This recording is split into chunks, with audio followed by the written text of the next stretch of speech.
Jerome Young, better known by his name New Jack, was an American professional wrestler. He was best known for his time with ECW, where he became notorious for his willingness to take dangerous bumps in his stiff, hardcore style. He is also known for being the only wrestler to have had his entrance music played throughout his matches in ECW.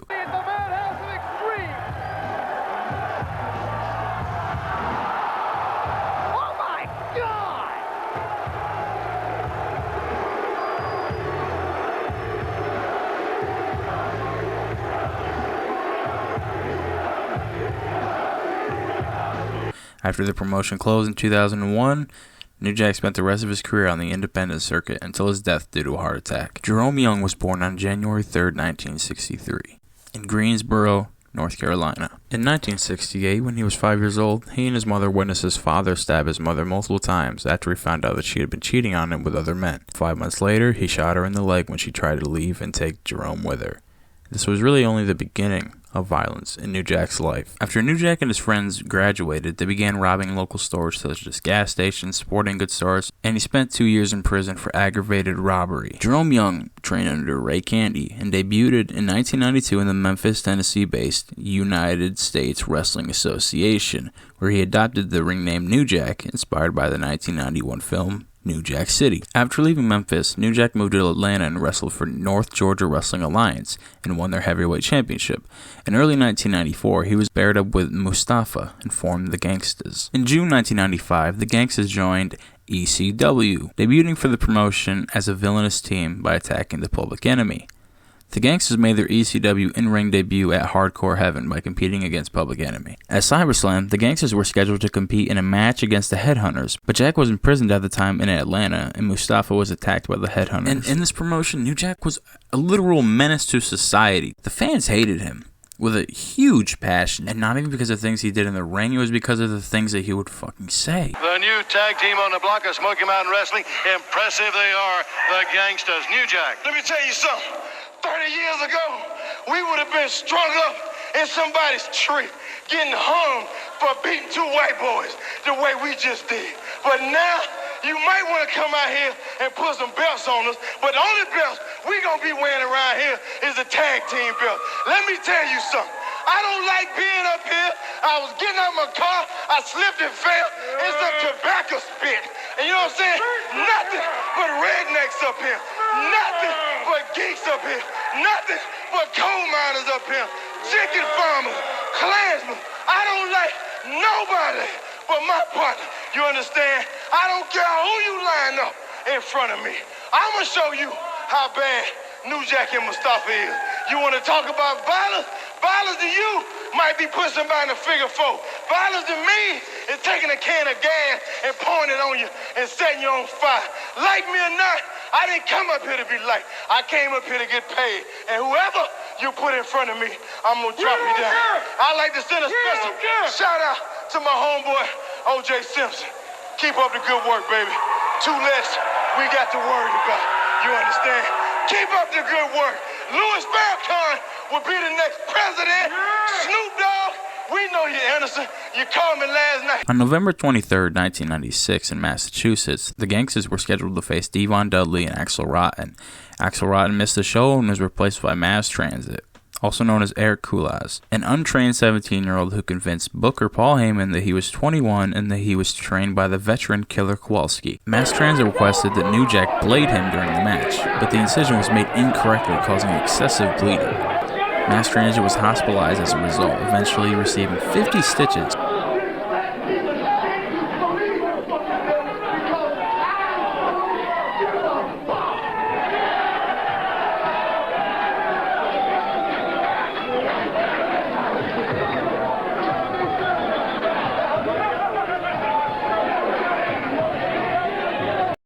New Jack was charged with aggravated assault stemming from the incident, and they also went to court for it, but Mass Transit fucking lost. While in the early run of ECW, Mustafa ended up turning on New Jack by smashing a guitar on his head, and he revealed himself to be the mysterious benefactor of the Dudleys who wanted to run the Public Enemy and New Jack out of ECW. As a result, New Jack began a rivalry with Mustafa, which accumulated in a match between the two at Living Dangerously, which New Jack won. And can I just say, Mustafa is nowheres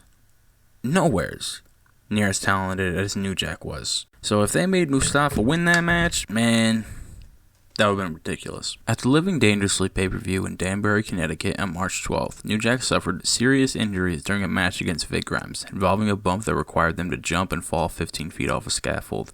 Mere seconds before the jump, Grimes became reluctant to take this very risky bump, and New Jack, annoyed with his reluctance, dragged Grimes down with him after a count of 3, and Grimes awkwardly fell half a second after Jack instead of falling together in the safest fashion. They fell off the scaffold, missing the table that were supposed to absorb the force of their fall, and landed on the concrete floor, with Grimes landing on Jack's head. New Jack suffered brain damage, a broken leg, a skull fracture, resulting in permanent insomnia, and was permanently blinded in his right eye. After ECW declared bankruptcy in 2001, New Jack began wrestling on the independent circuit. In 2001 and 2002, he wrestled for XPW, and in 2003, he made multiple appearances with TNA Wrestling and also Combat Zone Wrestling. In February 2002, Jack met Vic Grimes in a scaffold match. As the final maneuver of the match, Jack shocked Grimes with a taser before throwing him from the scaffold and sending him crashing to the ring 40 feet below. Jack claimed that this was a break from the script, and his intentions were to throw Grimes so hard that he would fall headfirst onto the steel turnbuckle and be killed. This was done over a grudge based on Grimes not contacting him when he was recovering from his injuries. Grimes have a rematch. Right. You guys decide to jump off of a 40-foot scaffolding. Yeah. What's the highest jump you've ever done? 35 feet. He was supposed to fall through the table, so he just clipped one. He barely hit one table. In that particular situation with the 40-foot drop, there were 12 tables stacked on top of each other. But I threw him past the tables. Okay, was that in retaliation for what he did? Yeah. Had he fell a little bit over, he would have been dead. Yeah. Were you trying to kill him? Yeah. He was like, Jack, I can't feel my legs. I had a stun gun I bought. I went and bought a stun gun. So we was up on the scaffold. I started tasing him. And he was like, Jack, I can't feel my leg. I said, you ain't gonna need him. And I threw him. Like, bombs away. In April 2003, New Jack was in a hardcore match with longtime wrestler Gypsy Joe. Before the match, Jack met Joe and asked the booker of the show what he was supposed to do with him. Jack was told Gypsy Joe was tough as leather, and Jack replied that he was not going to lose dollar value from this match. It would not have a comedy or gimmick match, but that he would kill Joe in this match. For unknown reasons, Joe was continuously no-selling Jack, and Joe headbutted him in the nose. Jack then got really angry with Joe and decided to get genuine sells by legitimately attacking the 69-year-old man with a chain, a framed picture of his aunt, a baseball bat wrapped in barbed wire, and several other weapons. The crowd, horrified by Jack's savage beating of this man, left the show in disgust. They started calling Jack the N-word, a term he had been called almost every week during his days in Smoky Mountain Wrestling. Like one story, which I ain't gonna drag this shit out too long. One night, I was coming to the ring. This white dude like, goddamn nigger, you motherfucking nigger, fucking go back, you fucking jungle monkey bunny, what the fuck? I'm like, oh my God. So we did the fucking match. And after the match, he runs up to the apron, you goddamn nigger, you fucking going out hanging, you motherfucker. I'm like, oh, that's it. I ran after him. He ran out the back door. Now he got on some tight ass jeans and some cowboy boots. He was outrunning me out the back door. It was like a comedy scene. It was him, me, Mustafa, Ricky, Robert, the referee, security, fans. Down through the woods. In an interview for Vice in 2019, Jack stated, "The more that they called me that, the angrier I got, and the more I beat the guy up." In October 2004, New Jack was wrestling for Thunder Wrestling Federation, and he was scheduled to fight William Jason Lane. During the match, Lane began punching him in the face legitimately and landed a few blows. New Jack then pulled out a metal blade and stabbed Lane multiple times in the head. New Jack stated in the Vice documentary series Dark Side of the Ring that the news stated he stabbed Lane 16 times, but New Jack stated it was 9 because he counted. This action caused New Jack to receive various felony charges, including aggravated assault with a deadly weapon and aggravated assault to commit murder. During 2003, New Jack wrestled occasional events for TNA Wrestling. I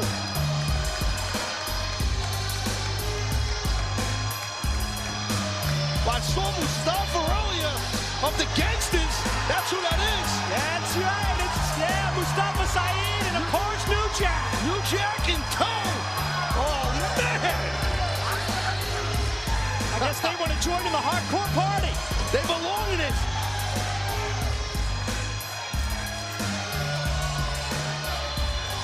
Mustafa, he even brought the kitchen sink. Yeah, you can see the guitar.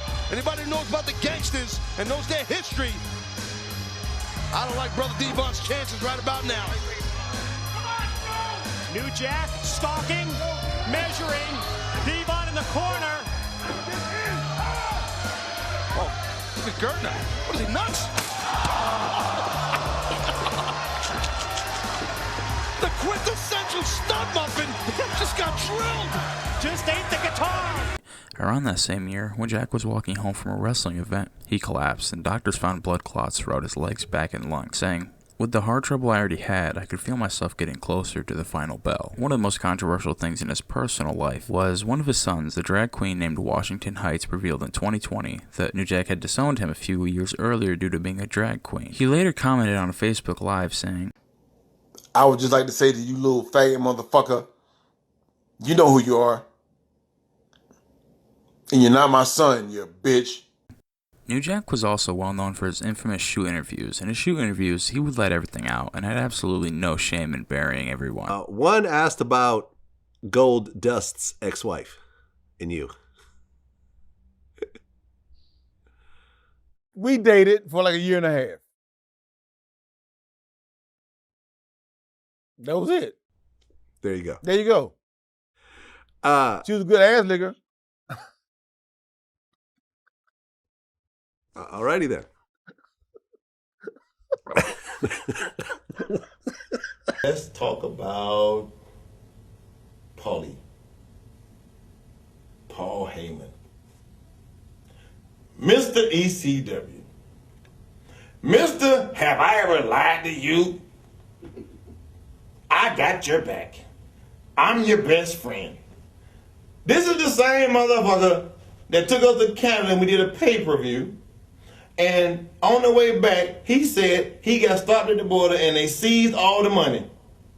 Because it was drug money, they thought, and we was now 3 months behind on getting paid. The same motherfucker that we went to Pensacola, Florida, and when Sandman pulled his pants down in the ring, butt ass naked. And I know Rob got the fucking copy of that fucking tape, but he won't let nobody see it, because Paulie probably done bought it off of him or whatever the fuck, but I know he got a copy of it. God damn it, Sandman pulled his nuts out in the ring, butt naked. And what happened? Nothing. Sandman got sent home for a few weeks, and he got paid to sit at home and let it go away. Taz goes to Pittsburgh and gets a sexual assault charge on a bitch at a tanning booth. What happens? Paulie says, don't tell nobody what happened, because Taz is one of my top guys. Taz walked away and everything was okay. Paul Heyman, he told everybody in ECW that he was going to do a deal after we lost TV. He says, I'm going out to California and I'm going to do this deal and I ain't coming back until I have a new TV deal signed.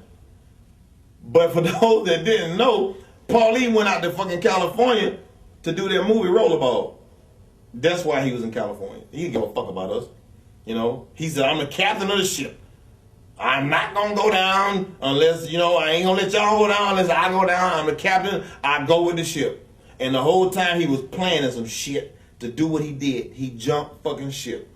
And people actually believed in that cocksucking motherfucker. And a lot of guys to this day can't get a job because Paulie got heat with him, and he makes it a point that they will not get hired in fucking WWE. Me, myself, I know I won't go to WWE, because if I went and I saw him, I'd smack the shit out of him.